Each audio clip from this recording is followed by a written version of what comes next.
ایک اور صحابی ہیں جن کا نام نامی عبداللہ ابن مسعود رضی اللہ تعالی عنہ، اور یہ ان 4 لوگوں میں سے ہیں جن کے بارے میں رسول اللہ صلی اللہ علیہ وسلم نے فرمایا تھا کہ خذ القرآن من 4، 4 لوگوں سے قرآن سیکھو۔ ان 4 میں حضرت عبداللہ ابن مسعود رضی اللہ تعالی عنہ کا نام نامی بھی تھا۔ دوسرا اعزاز ان کا یہ تھا کہ یہ حضور اکرم صلی اللہ علیہ وسلم کے خادم خاص تھے۔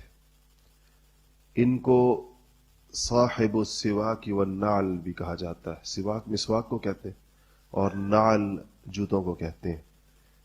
تو آپ کے نالین شریفین اور آپ کی مسواک، اور یہ دونوں ایسی چیزیں ہیں کہ یہ کسی ایسے بندے کے پاس ہو سکتی ہیں جو ہر وقت ساتھ رہے، کیونکہ دونوں کی ضرورت کسی وقت بھی پڑ سکتی ہے۔ وضو کرنا ہو یا کہیں باہر نکلنا ہو مسجد سے تو ظاہر ہے، تو یہ ان کے پاس ہوا کرتے تھے۔ اور فقہا اور مفسرین صحابہ میں سے ہیں۔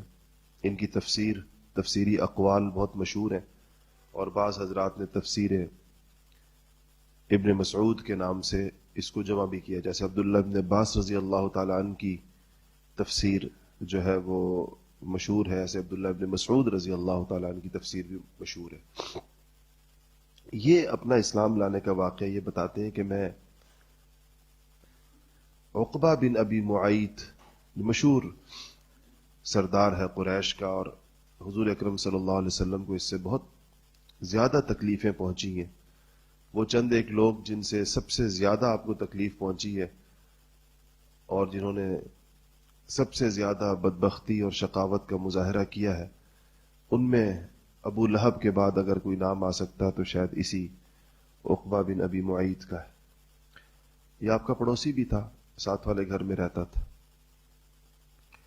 تو کہتے ہیں میں اس کی بکریاں چرا رہا تھا۔ یہ عبداللہ ابن مسعود رضی اللہ تعالیٰ عنہ فرماتے ہیں۔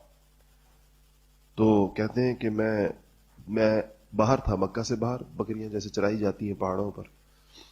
تو میرے پاس ایک دن رسول اللہ صلی اللہ علیہ وسلم اور ابوبکر صدیق رضی اللہ تعالیٰ عنہ وہاں سے گزرتے ہوئے میرے پاس آئے اور مجھ سے کہا کہ ہمیں دودھ پلاؤ۔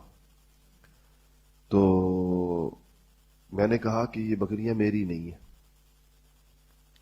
میرے مالک کی، اور میں چراتا ہوں اس کے لیے، تو یہ امانت ہے میرے پاس، اس لیے میں ان سے دودھ نکال کر نہیں پلا سکتا۔ تو حضور اکرم صلی اللہ علیہ وسلم نے فرمایا کہ کوئی ایسی بکری ہے تمہارے پاس جس نے ابھی تک بچہ نہ جنا ہو، بلکہ وہ حاملہ ہی نہ ہوئی ہو، یعنی چھوٹی ہو؟ تو میں نے ایک بکری سامنے کر دی، تو آپ نے بسم اللہ پڑھ کر اس کے تھنوں پر ہاتھ پھیرا تو اس کے تھن دودھ سے بھر گئے۔ کہتے ہیں حضور اکرم صلی اللہ علیہ وسلم نے اور حضرت بکر نے اس سے دودھ نکالا، اور خود بھی آپ نے نوش فرمایا، ابو بکر رضی اللہ تعالیٰ عنہ کو پلایا، مجھے بھی پلایا۔ اتنا دودھ اس بکری کے تھنوں سے نکلا۔ پھر آپ نے اس کے تھنوں پر ہاتھ رکھ کے فرمایا کہ اقلس، سکڑ جا۔ اور کہتے ہیں بکری دوبارہ ویسے ہو گئی جیسے کہ وہ پہلے سے تھی، جو اس کی پہلی والی حالت تھی۔ فرماتے ہیں میں اس معجزے کو دیکھ کر مسلمان ہوا۔ میں نے کہا یہ ضرور اللہ کے نبی ہیں، اور اللہ جل شانہ نے ان کے اس پر وہ کیا۔ تو میں نے کہا کہ پھر جیسے میں مسلمان ہوا تو میں نے کہا کہ یا رسول اللہ علمنی، یا رسول اللہ مجھے کچھ سکھائیے۔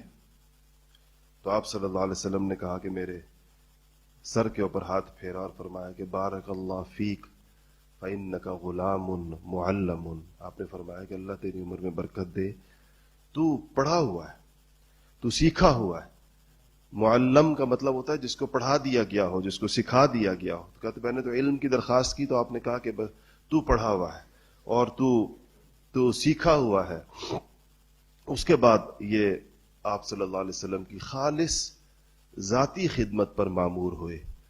فرماتے ہیں کہ یعنی حضور اکرم صلی اللہ علیہ وسلم جب کپڑے بدلا کرتے تھے تو یہی چادر تان کے کھڑے ہوا کرتے تھے، جوتے ان کے پاس ہوتے تھے، مسواک ان کے پاس ہوتی تھی، اور آپ صلی اللہ علیہ وسلم نے انہیں بھی جنتی خوشخبری سنائی تھی.